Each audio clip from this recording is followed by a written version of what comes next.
آپ کا انفاق آپ کو مبارک. ہم جماعت اسلامی کے لیے آپ کی خواہش کی تکمیل کے لیے کوئی پیسہ اور کوئی وقف نہیں لیں گے. دوسری بات اس سلسلے کی وہ یہ کہ بعد میں پھر وہ آئے اور پیشکش کی, جماعت سے قریب ہوئے, پھر وہاں پر وہ جگہ لی گئی جماعت کے شرائط پر. پھر جماعت اسلامی ہند کے پہلا دفتر ملیح آباد جو لکھنؤ کے مضافات میں ہے, منشی ہدایت علی صاحب کا کئی ایکڑ کا باغ تھا. انہوں نے کہا کہ میں اپنے باغ کا ایک حصہ دے دیتا ہوں, اور منشی ہدایت علی صاحب کی آفر کو قبول کیا گیا اور پہلا مرکز ملیح آباد, جیسا نوباد وہ ہے بیدر میں, ویسا لکھنؤ کے مضافات میں ہے, وہاں پہلا مرکز قائم ہے. یہ جماعت اسلامی وہیں پر پبلیکیشن, وہیں پر درسگاہ اسلامی, وہیں پر ایک آرگن نکالنے کا فیصلہ, سب سے پہلا ترجمان الانصاف نکالا جاتا تھا. پھر اس کے بعد مسلم نکالا گیا, پھر مسلم دعوت میں تبدیل ہوا, پھر زندگی نکالا گیا, زندگی نو میں تبدیل ہوا, پھر ایک پبلیکیشن بنایا گیا اور محسوس کیا گیا کہ مسلمانوں کا کوئی انگلش میں اخبار نہیں ہے, تو انگلش اخبار ریڈینس شروع کیا گیا.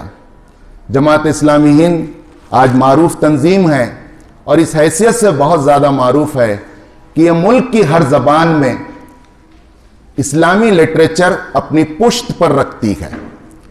دلائل کا انبار, اور ایک اندازے کے لحاظ سے ہندوستان کے بڑے بڑے پبلشرز میں جن کا نام آتا ہے وہ مرکزی مکتبہ اسلامی دلی کا آتا ہے, جس کے الحمدللہ 2000 سے زائد ٹائٹل ہے.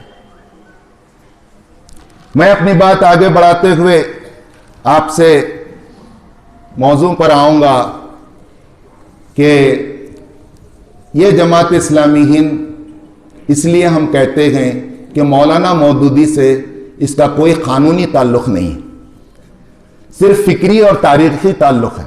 آپ بولیں گے مولانا مودودی سے کوئی قانونی تعلق نہیں ہے, بالکل نہیں ہے. دستور جماعت اٹھا کے دیکھیے, کہیں تو بتائیے آپ مولانا مودودی کا نام ہے کہ نہ یہ مولانا مودودی کی ذہنی اپج ہے, نہ ان کی خواہش ہے. انہوں نے یاد دلایا. مولانا سراج الحسن صاحب اللہ انہیں غریق رحمت کرے, وہ ہمیشہ کہتے, اگر ہم تقریر میں کہتے بانی تحریک مولانا مودودی, تو تقریر کے دوران ٹوکتے اور کہتے کہ بانی نہ کہو, دائی کہو. بانی نہیں ہیں, بانی رسول اللہ ہیں اس تحریک کے, کیونکہ یہ اسلامی تحریک ہے, اور اس کے افکار اور اس کی چھاپ اور اس کا طریقہ اور اس کا مقصد اور اس کا نظم العین پورا قرآنی اور اسلامی ہے, اور علی منہاج النبوہ ہے, نبوت کے طریقہ کار پہ ہے. تو کیا کہو, دائی کہو, دائی, کہ اس نے بلایا, اس بندے نے جو کام کیا, بھولا ہوا سبق یاد دلایا اور لوگوں کو جمع کیا. دائی تحریک کہو. پھر اس میں ہم دیکھتے ہیں کہ مرکز کچھ دنوں کے بعد 59 تک رامپور میں رہا. 59 سے دلی, پرانی دلی سویوالان میں منتقل ہوا, چھوٹی گلیوں میں. پھر وہاں سے 1990 میں ابو الفضل انکلیو میں آیا. یہ بات تحدیث نعمت پر ہم سب کو اللہ کا شکر بجا لانا چاہیے.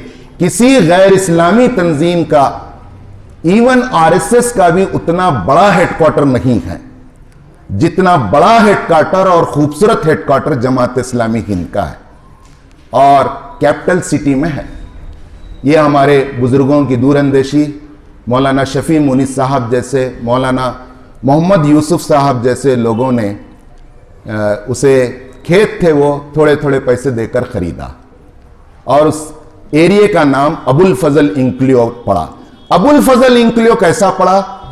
ابو الفضل ایک انجینئر صاحب کا نام تھا, ڈپلوما انجینئر تھے انہوں. ان کے تعلقات شفیع مونس صاحب سے تھے, وہ پرانی دلی آتے اجتماعات میں.